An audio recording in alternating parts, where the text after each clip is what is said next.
There comes a moment in your healing when you stop asking, when will they get what they deserve?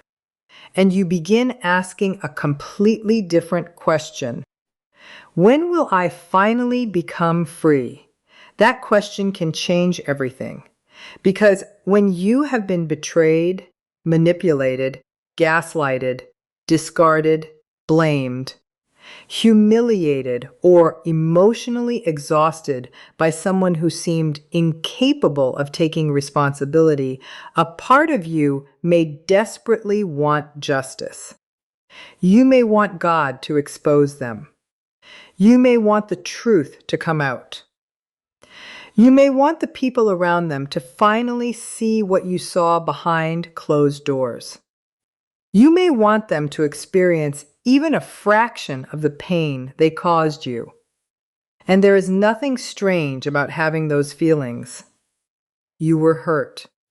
You were confused. You were probably trying to understand how someone could say they loved you and still treat you in ways that made you question your own worth. You may have spent nights replaying conversations, wondering whether you were too sensitive, too demanding, too emotional, too trusting, or somehow responsible for the relationship falling apart. But today, I want you to consider something deeper. Perhaps God's repayment was never supposed to look like revenge. Perhaps it was supposed to look like consequences. Perhaps it was supposed to look like the gradual collapse of everything built on deception. Perhaps it was supposed to look like people eventually seeing patterns that charm had hidden. Perhaps it was supposed to look like the loss of genuine relationships that manipulation could not sustain. Perhaps it was supposed to look like you walking away. And perhaps the greatest thing God can restore after a relationship with a narcissistic person is not what they took from you, but your relationship with yourself. Because there is a kind of freedom that begins when you stop waiting for another person to receive punishment and start allowing yourself to receive peace. You do not need to become cruel to prove that you survived cruelty.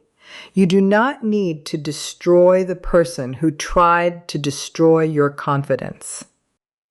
You do not need to expose every secret. You do not need to convince everyone. You do not need to monitor their life. You do not need to check whether they are happy. You do not need to wonder whether their new relationship is falling apart. You do not need to look for evidence that karma has arrived. Your freedom is not dependent upon their downfall. And that may be one of the hardest lessons for someone recovering from narcissistic abuse to accept. Because narcissistic abuse can create a psychological attachment to the question of justice. You may find yourself thinking, how can someone do all of that and just continue living as if nothing happened? You watch them post pictures. You see them smiling. You hear that they are with someone new. You hear that they are telling people that you were the problem. You watch them move forward while you are still trying to put your heart back together. And you wonder, where is God in all of this? You wonder why the person who caused the wound seems to be enjoying life while you are the one sitting with the consequences. But appearances are not the same thing as reality. A person can appear successful while living in emotional chaos. A person can have attention without intimacy. A person can have admirers without genuine friends. A person can have a new relationship without having developed the emotional capacity necessary to create a healthy one. A person can win an argument and still lose a relationship. A person can convince others of a story and still remain trapped inside the patterns that created the story. And most importantly, a person can escape accountability temporarily without escaping the consequences of their own personality patterns. That is why you do not need to become obsessed with watching. Let God handle what you cannot control. Your responsibility is not to supervise someone's consequences. Your responsibility is to rebuild your life. Think about what happens when a person repeatedly manipulates people. At first, manipulation can appear effective. They may charm someone. They may flatter someone. They may make promises. They may create intense emotional connection. They may mirror the other person's desires. They may present themselves as the victim. They may tell one version of a story to one person and another version to someone else. They may use guilt. They may use silence. They may withdraw affection. They may create jealousy. They may provoke emotional reactions. They may deny what happened. They may minimize your pain. They may accuse you of the very behavior they are demonstrating. And for a while, this can work. But relationships have memory. Patterns eventually reveal themselves. The person who lies repeatedly eventually has to remember which version of reality they told to whom. The person who constantly blames others eventually encounters people who notice that they are always the innocent one and everyone else is always the villain. The person who repeatedly discards people eventually discovers that people can learn. The person who constantly demands admiration eventually discovers that admiration cannot be forced. The person who requires control eventually encounters people who refuse to participate.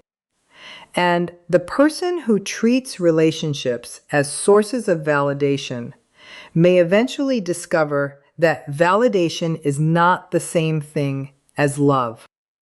This is where your healing becomes important. Because when you have been involved with a narcissistic pattern, you may become focused on whether they will change. But the more important question is whether you will change the way you respond. Will you keep explaining? Will you keep defending? Will you keep trying to make them understand? Will you keep proving your innocence? Will you keep returning after every apology that is followed by the same behavior? Will you keep accepting words without changed behavior? Or will you finally say, I have enough information? That sentence can be revolutionary. I have enough information. You do not need another confession. You do not need another explanation. You do not need another argument. You do not need another dramatic conversation where you finally hope they will understand everything. Sometimes you already know. Your body knows. Your exhaustion knows. Your anxiety knows. Your confusion knows. The pattern knows. And your healing begins when you stop negotiating with information you already possess. Maybe they will change. Maybe they will not. Maybe they will apologize. Maybe they will not. Maybe they will regret it. Maybe they will not. Maybe they will eventually understand what they lost. Maybe they will not. But your life cannot remain suspended between those possibilities. You have to choose yourself in the present. That is where boundaries come in. A boundary is not revenge. A boundary is not punishment. A boundary is not a threat. A boundary is a decision about what you will participate in. You are saying, I will not continue conversations where I am being insulted. You are saying, I will not remain in relationships where manipulation is normalized. You are saying, I will not repeatedly explain why cruelty hurts. You are saying, I will not accept being punished for having reasonable needs. You are saying, I will not abandon myself to keep another person comfortable. And that is powerful because one of the deepest injuries narcissistic abuse can create is self-abandonment. You may have learned to read moods before speaking. You may have learned to monitor facial expressions. You may have learned when to stay quiet. You may have learned how to phrase everything carefully. You may have learned to apologize even when you were not wrong, because peace felt safer than truth. You may have learned to suppress your needs because every need became an accusation. You may have learned to accept crumbs because you remembered how good the relationship felt during the idealization phase. You may have learned to celebrate tiny moments of kindness as though they were proof that everything could return to the beginning. And that is one reason these relationships can become so emotionally confusing. The painful moments are not necessarily constant. There may be beautiful moments too. There may be apologies. There may be affection. There may be promises. There may be periods when you think, maybe this time it is different. And then the cycle returns. This is sometimes connected to intermittent reinforcement, where unpredictable rewards and affection can make an unhealthy attachment particularly difficult to break. You are not weak because you struggled to leave. You were emotionally invested. You were hoping. You were trying. You were attached to the possibility of who the relationship could become. And perhaps you were also attached to the person you believed existed during the beginning. But healing requires learning to distinguish potential from pattern. Potential says, maybe. Pattern says, look at what repeatedly happens. And when the pattern continues, you have to believe the pattern. Not because people cannot change. People can change, but real change requires accountability, consistent effort, self-reflection, and sustained behavioral transformation. A temporary apology is not the same thing as transformation. A dramatic promise is not the same thing as transformation. Crying is not necessarily transformation. Saying, I know I messed up, is not necessarily transformation. Transformation is what happens after the emotional moment is over. Transformations is how a person behaves when they are frustrated, how they behave when they are told no, how they behave when they are criticized, how they behave when they are not the center of attention, how they behave when they make a mistake, how they behave when another person's needs conflict with their own. That is where character becomes visible. And if you are dealing with someone who repeatedly refuses accountability, your task is not to force them into maturity. Your task is to stop sacrificing yourself while waiting for it.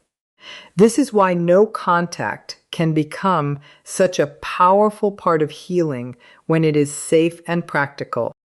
No contact is not about making someone miss you. It is not about making them suffer. It is not about creating jealousy. It is not about hoping they will come back and finally recognize your value. No contact is about breaking the cycle. It is about giving your nervous system room to settle. It is about removing yourself from repeated emotional activation. It is about no longer feeding the conversation that keeps reopening the wound. And if complete no contact is impossible because of children, work, family responsibilities, or legal obligations, emotional boundaries and limited communication may still help. Keep communication practical. Keep it focused. Avoid unnecessary explanations. Do not make every interaction a referendum on the entire relationship. You do not have to attend every emotional battle you are invited to. That sentence alone can save you years. You do not have to attend every battle. Someone can misunderstand you, and you can still know yourself. Someone can accuse you, and you can still know the truth. Someone can tell others a false story, and you can still live according to your values. Someone can call you selfish because you established a boundary, and you can still maintain the boundary. Someone can accuse you of changing because you stopped tolerating disrespect. And you can answer internally, yes, I have changed. I have learned. You are allowed to become harder to manipulate. You are allowed to become less available to chaos. You are allowed to become more protective of your time. You are allowed to become slower to trust. You are allowed to ask for consistency. You are allowed to walk away from disrespect. You are allowed to stop confusing suffering with love. You are allowed to stop calling emotional exhaustion loyalty. You are allowed to stop believing that forgiveness requires continued access. And you are allowed to forgive someone while still maintaining distance. Forgiveness does not mean pretending it did not happen. Forgiveness does not mean giving someone another opportunity to hurt you. Forgiveness does not mean trusting someone who has repeatedly demonstrated that they are not trustworthy. Forgiveness can simply mean I refuse to carry this person's behavior inside my future. That is freedom. And perhaps this is where the spiritual idea of God repaying the narcissist becomes much deeper. Because divine justice does not have to look like humiliation. It does not have to look like public destruction. It does not have to look like revenge. Sometimes justice looks like truth. Sometimes it looks like consequences. Sometimes it looks like exposure. Sometimes it looks like losing access to people who once tolerated behavior they no longer accept. Sometimes it looks like a person finally being confronted with themselves. And sometimes the consequences are internal. A person who cannot tolerate vulnerability may never experience the depth of intimacy they claim to want. A person who cannot tolerate accountability may keep repeating the same conflicts. A person who constantly needs admiration may remain dependent upon external validation. A person who cannot respect boundaries may repeatedly lose access to healthy people.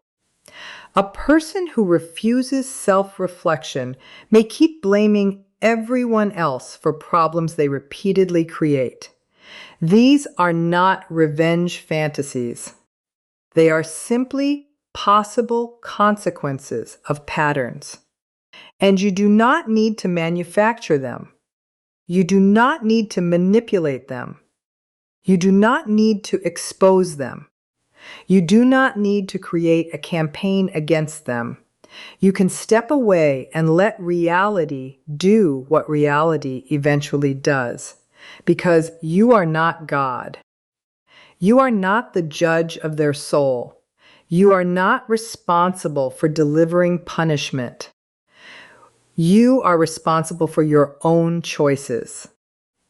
That distinction can release you from enormous emotional weight. You do not need to carry the responsibility of making sure they understand what they did. Maybe they will understand one day. Maybe they will not. Your healing cannot depend upon it.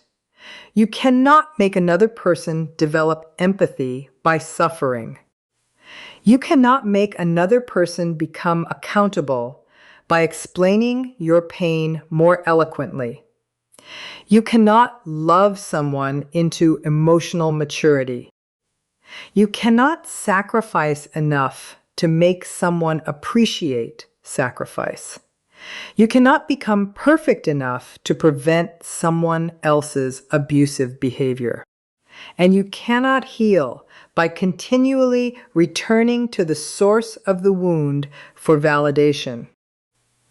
You have to begin giving yourself what you were waiting for them to give you: validation, safety, respect, compassion, prevention to rest, permission to say no, permission to have needs, permission to have feelings, permission to take up space, permission to exist without performing. That is where your identity begins returning. Because narcissistic abuse can make you feel as though your worth is conditional. You may begin thinking, if I am more beautiful, maybe they will stay.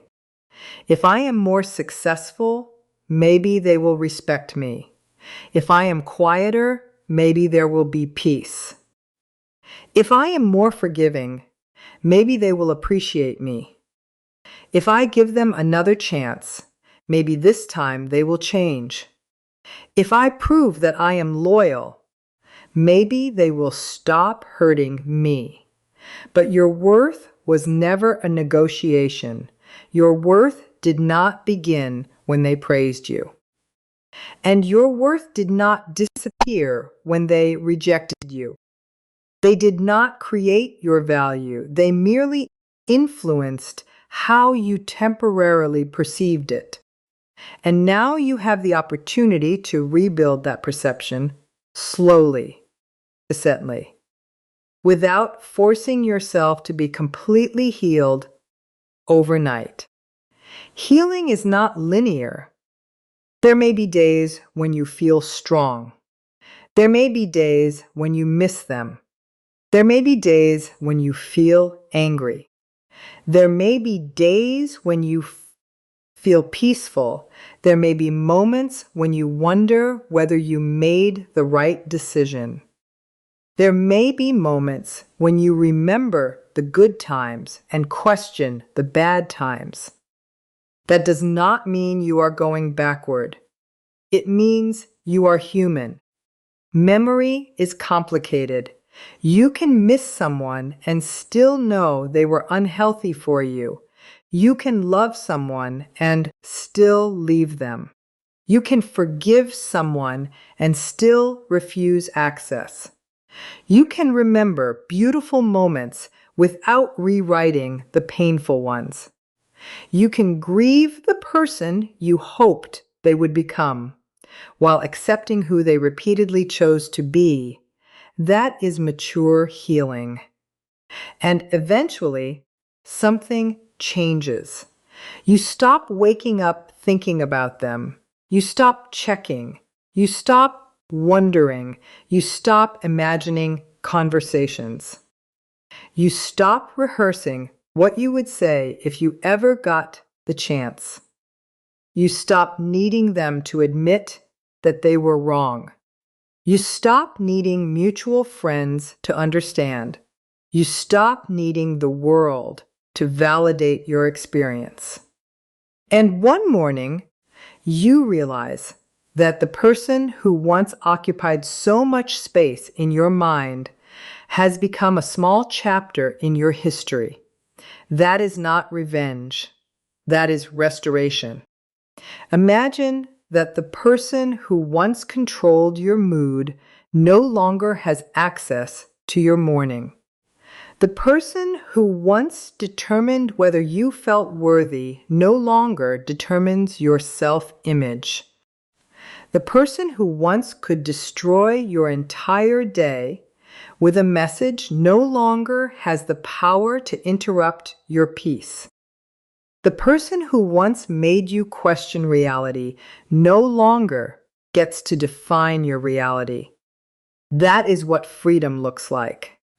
And maybe that is the answer you were looking for. Maybe God does not need you to watch the narcissist fall. Maybe God is inviting you to rise.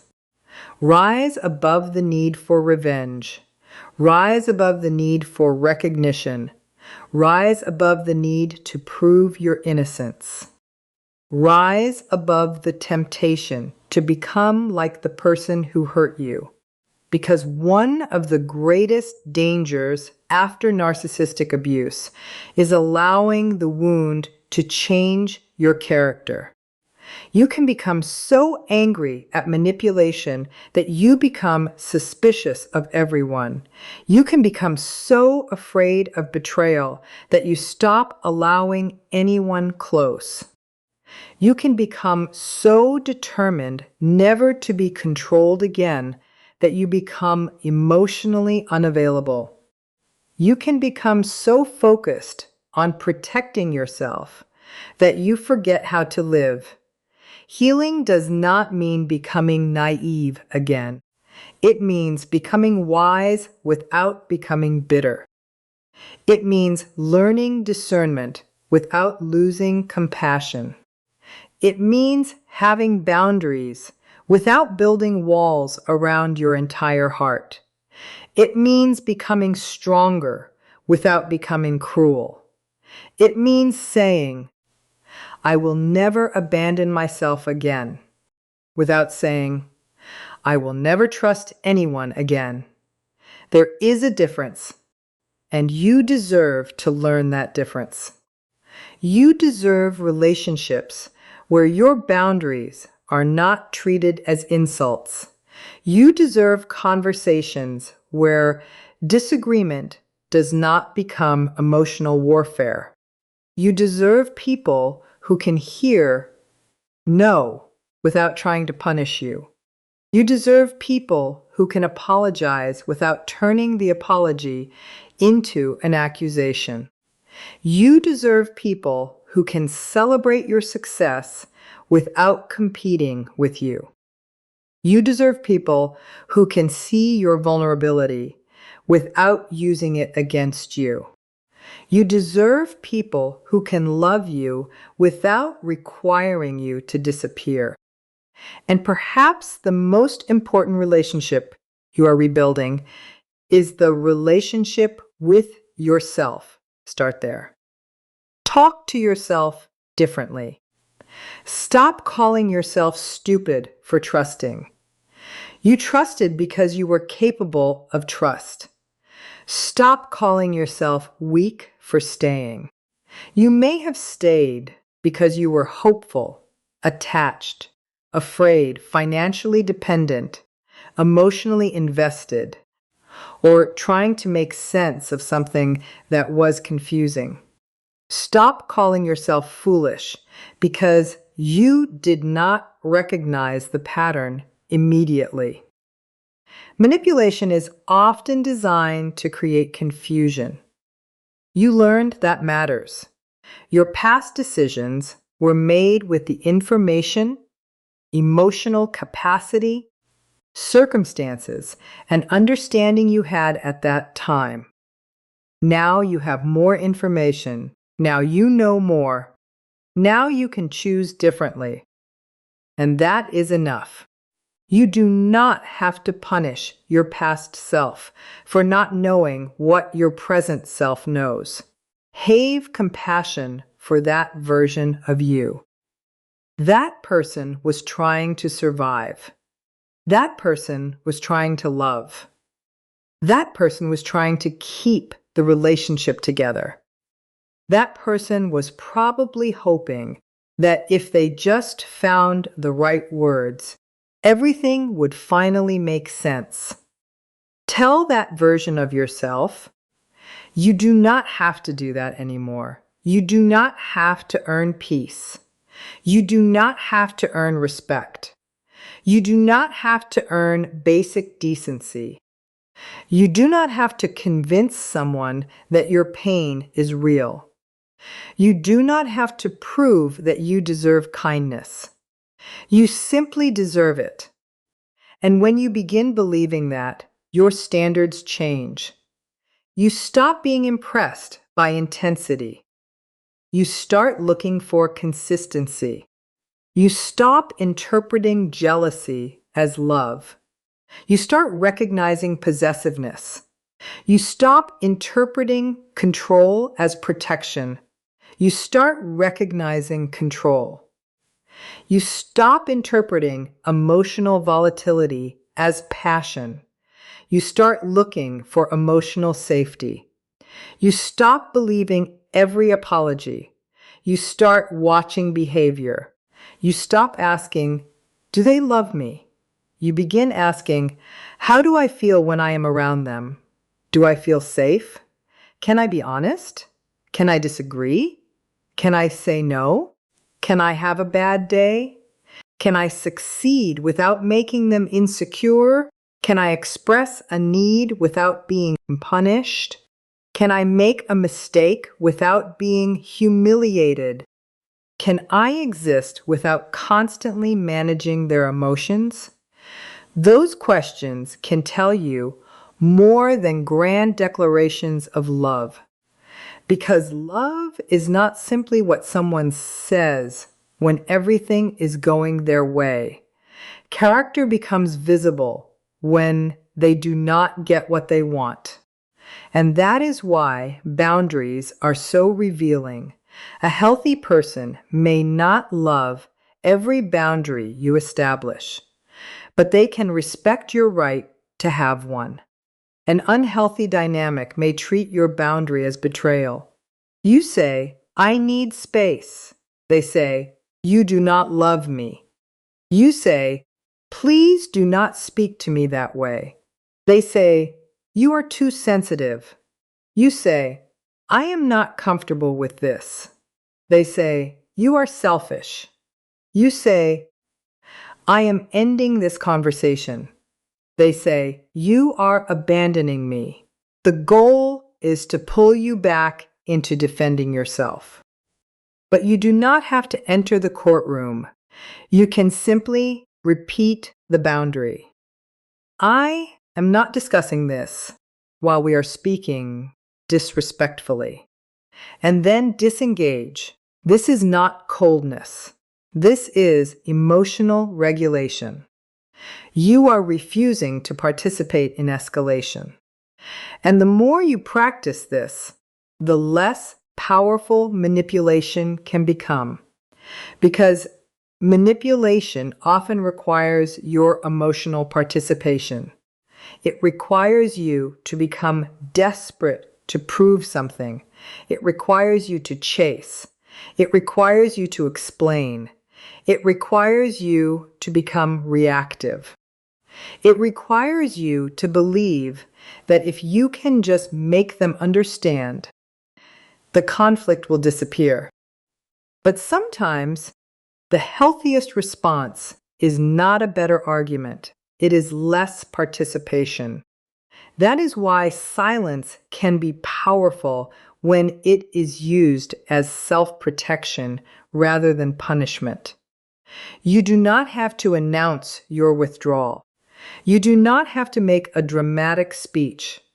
You can simply become unavailable to chaos. And as you become unavailable to chaos, you become available to peace. Think about how much energy you used trying to manage another person's emotions. How much time did you spend wondering what mood they would be in? How many conversations did you rehearse? How many texts did you rewrite?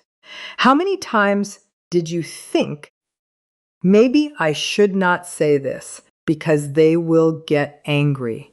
How many times did you suppress your truth because you were afraid of the reaction? How much of your personality became organized around avoiding someone else's emotional explosion? Now imagine taking all of that energy and bringing it back home. Bring it back to your body. Bring it back to your dreams. Bring it back to your friendships. Bring it back to your children. Bring it back to your work. Bring it back to your faith. Bring it back to your creativity. Bring it back to your health and routines. Bring it back to the parts of yourself you abandoned while trying to survive. That is the real work. Not watching them, rebuilding you. And there will be moments when you feel guilty, especially if you were conditioned to believe that boundaries are selfish. You may hear an internal voice saying, maybe I am being too harsh. Pause, ask yourself, am I being cruel or am I finally being clear? There is a difference. Cruelty seeks to harm, a boundary seeks to protect. Cruelty says, I want you to suffer. A boundary says, I will no longer participate in what harms me. Cruelty says, I want to destroy your life. A boundary says, I am rebuilding mine. That distinction matters. Because your goal is not to become the narcissist's opposite in some endless battle. Your goal is to become whole. You do not need their emotional collapse. You need your emotional stability. You do not need their regret. You need your recovery. You do not need their apology. You need your acceptance of reality. You do not need them to finally say, you were right. You need to stop needing them to say it. That is freedom. And perhaps one day you will look back and understand something you could not understand while you were in the middle of it. The relationship did not end your story. It revealed where your story needed healing. It revealed where you were abandoning yourself. It revealed where you needed boundaries. It revealed where you confused potential with reality. It revealed where your fear of losing someone was greater than your fear of losing yourself. And now you know. Now you can build differently. Now you can recognize emotional manipulation earlier. Now you can listen when your intuition tells you something feels wrong. Now you can slow down instead of rushing into intense attachment. Now you can observe consistency before giving unlimited access. Now you can believe actions. Now you can protect your peace. And that is growth. You do not have to hate the person who hurt you in order to refuse access to you. You do not have to wish them evil. You can simply wish them whatever growth they are willing to pursue while choosing not to participate in their process. That is a powerful spiritual boundary. I hope you heal, but I will not be healed by returning to you. I hope you find peace, but I will not sacrifice mine. I hope you become accountable, but I will not wait for it. I release the responsibility of changing you. I accept the responsibility of changing myself. That is where your power returns. And if you believe in God, you can place the rest in God's hands. You do not have to know how justice will unfold. You do not have to know when. You do not have to know whether the person will ever regret their behavior. You do not have to know whether other people will discover the truth. You do not have to know whether their next relationship will succeed or fail. You do not have to know whether they are secretly miserable. You do not have to know any of it. You can say, God, I give you what I cannot control. And then you take back what you can control, your choices, your boundaries, your attention, your healing, your future, your relationship with yourself. Your relationship with people who genuinely love you, your willingness to live again, because there is life after narcissistic abuse. There is laughter after manipulation. There is trust after betrayal. There is peace after chaos. There is confidence after gaslighting. There is love after emotional exploitation. There is joy after grief. And you do not have to rush toward any of it. Take one day, one morning, one decision, one boundary, one breath, one honest conversation with yourself. Start there. Maybe today you stop checking their social media. Maybe today you delete the conversation. Maybe today you stop asking mutual friends about them. Maybe today you refuse to defend yourself against another accusation. Maybe today you tell someone you trust what you have been experiencing. Maybe today you finally admit, this relationship is hurting me. Maybe today you make a plan to leave safely. Maybe today you begin therapy or seek professional support. Maybe today you simply rest.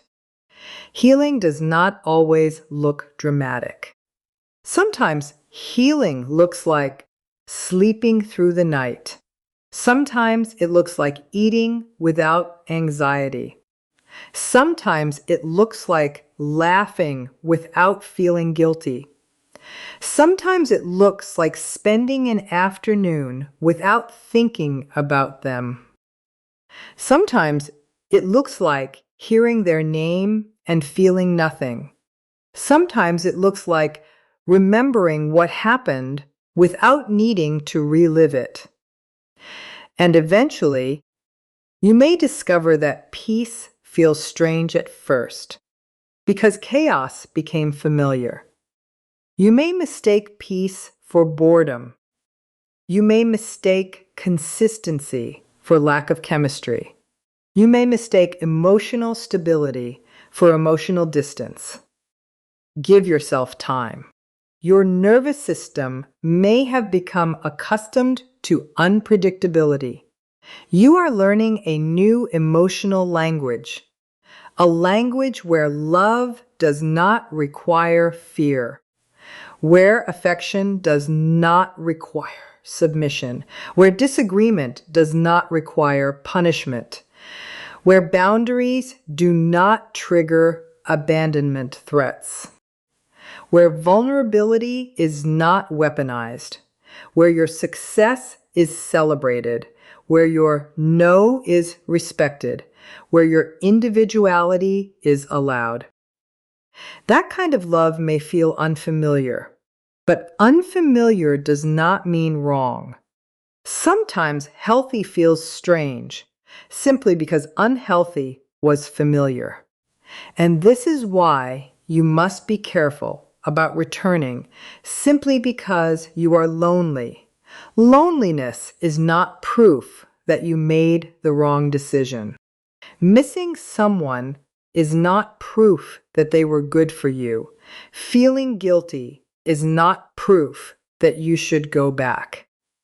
Remembering the good moments is not proof that the bad moments were imaginary. The mind often searches for familiarity when it is afraid. But familiarity is not always safety. Sometimes the unfamiliar path is the healthy path. And yes, there may be grief. Let yourself grieve. Grieve the relationship. Grieve the future you imagined. Grieve the person you thought they were. Grieve the version of yourself who believed everything would eventually work out. Do not rush grief away. You do not heal by pretending you are unaffected. You heal by allowing yourself to feel without letting the feeling dictate your decisions. You can cry and still maintain your boundary. You can miss them and still stay away. You can feel lonely and still refuse to return to chaos. You can love them and still choose yourself. That is emotional strength. And maybe this is the message you needed today. God does not need you to become the villain in someone else's story. Let them tell whatever story they need to tell. Let them misunderstand you. Let them call you selfish. Let them say you changed. You did change. You learned that your peace matters. Let them say you abandoned them. Perhaps you finally stopped abandoning yourself. Let them say you are cold. Perhaps you finally stopped allowing emotional manipulation to dictate your decisions. Let them say you are difficult. Perhaps you finally became unwilling to accept what once destroyed you. You do not need to correct every accusation. You do not need to attend every trial. Your life is not a courtroom. Your healing is not a debate. Your worth is not decided by someone else's opinion. And one day, the question, how will God repay them, may become less important than the question, what is God rebuilding in me? Maybe God is rebuilding your confidence. Maybe your discernment. Maybe your boundaries. Maybe your courage. Maybe your ability to trust yourself. Maybe your ability to recognize healthy love. Maybe your ability to say no. Maybe your ability to walk away. Maybe your ability to stop chasing people who do not choose you. Maybe your ability to finally believe that being alone is better than being emotionally destroyed in company. That is not punishment, that is growth. And the person who once believed they could control your emotions, may eventually discover that they no longer have access to them. Not because you plotted revenge, because you healed. The person who once expected you to chase may discover that you no longer chase. The person who once expected endless explanations may discover that you no longer explain. The person who once depended on your emotional reactions may discover that you have become calm. The person who once knew exactly which button to push may discover that you removed the buttons. That is what emotional detachment can look like, not hatred, not bitterness, neutrality, peace distant, indifference to the drama. And if they ever wonder what happened to the person who used to react, the answer is simple. That person learned, that person healed, that person finally understood, that person finally chose themselves. And you can become that person too. You do not have to become perfect. You only have to become honest. Honest about what happened. Honest about what it cost you. Honest about what you will no longer tolerate. Honest about what you need. Honest about what you deserve. And honest about the fact that sometimes love is not enough to make a relationship healthy. Two people can have chemistry and still be incompatible. Two people can have history and still need distance. Two people can care about each other and still hurt each other. And sometimes the healthiest thing you can do is stop trying to force a relationship to become something it has repeatedly shown you it cannot be. That is acceptance. Acceptance is not approval. Acceptance means acknowledging reality so you can stop fighting reality. You cannot heal while constantly negotiating with what happened. At some point, you have to say, "This happened. This hurt me. I did not deserve it. I may never receive the apology I wanted. I may never receive the explanation I wanted. I may never see the justice I imagined. But I can still build a beautiful life." That is where your freedom begins, not when they lose. When you stop losing yourself, not when they regret. When you stop regretting your decision to protect yourself. Not when everyone understands. When you understand yourself, not when they apologize. When you stop requiring their apology to validate your pain, not when karma arrives, when peace arrives.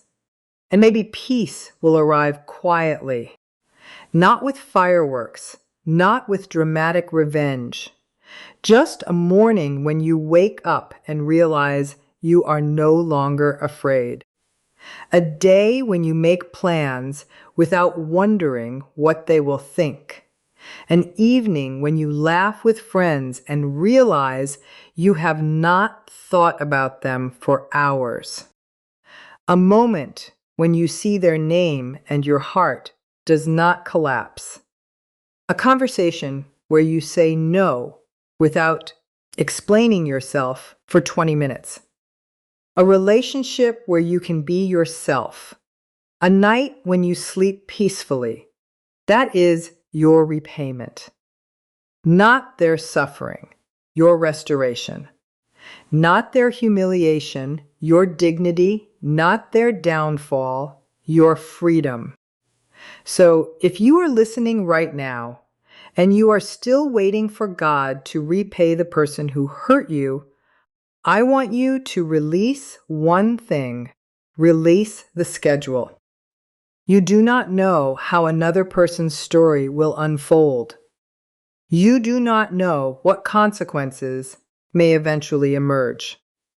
You do not know what God is doing behind the scenes, and you do not need to know.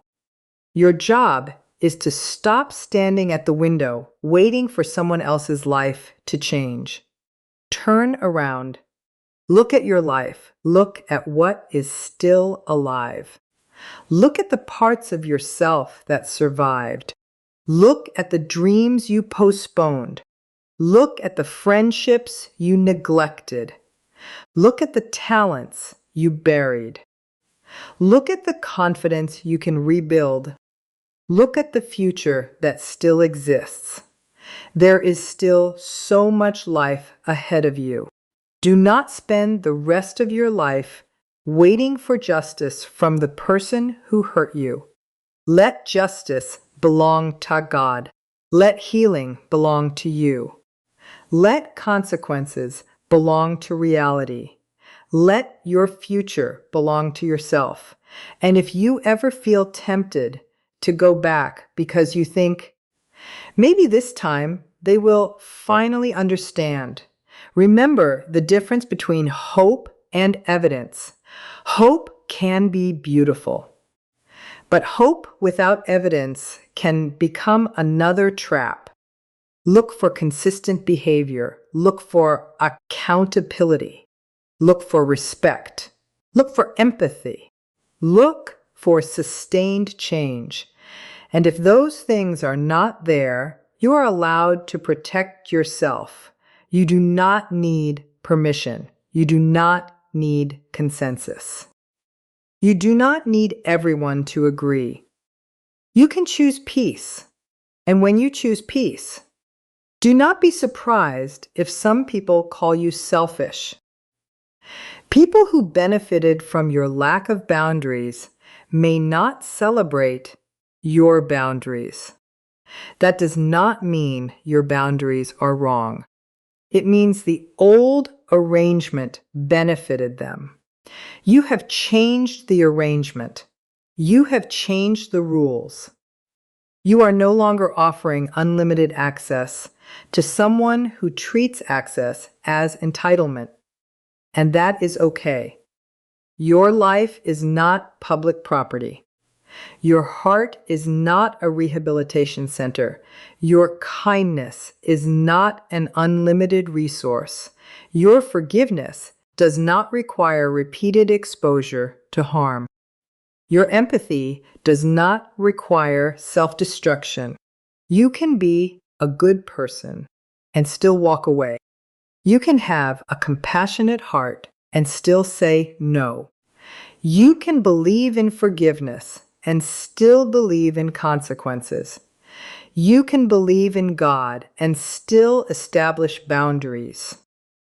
You can pray for someone and still never speak to them again. Those things can coexist.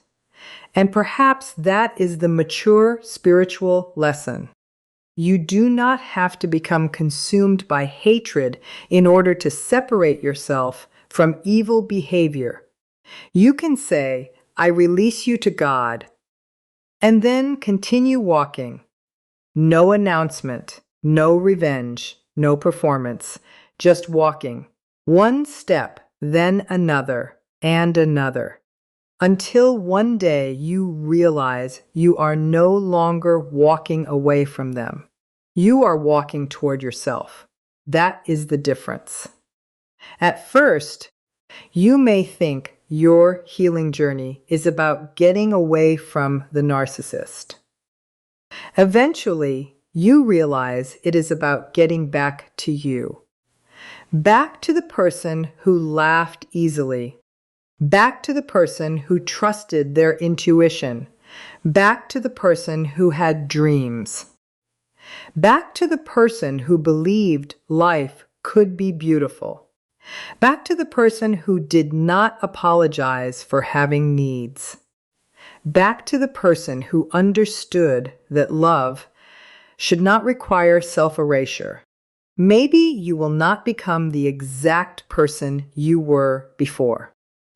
And that is okay.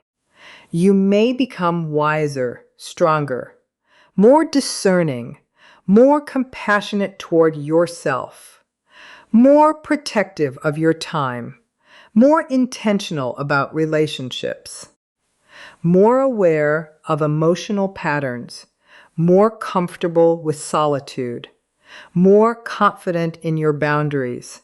That is not damage. That is development.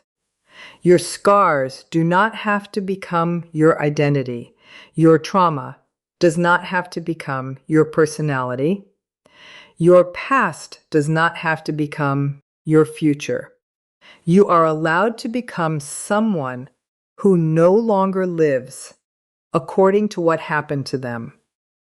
And when you reach that place, you may finally understand why you did not need revenge. Because the moment you became free, they stopped being the center of the story. The story became about you, your courage, your healing, your boundaries, your dignity, your future, your life. So let them have their story. Let them tell people whatever they choose. Let them create whatever image they need. You do not have to compete with an image.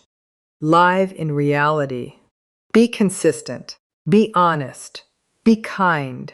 Be discerning. Keep your boundaries. Let your life speak, because you do not have to convince everyone that you were hurt. The people who are meant to understand will understand. And those who refuse to understand are not necessarily people you need to persuade. There is incredible freedom in no longer needing to be believed by everyone. You know what happened. You know what you endured. You know how hard you tried. You know how many times you gave chances. You know how many times you questioned yourself.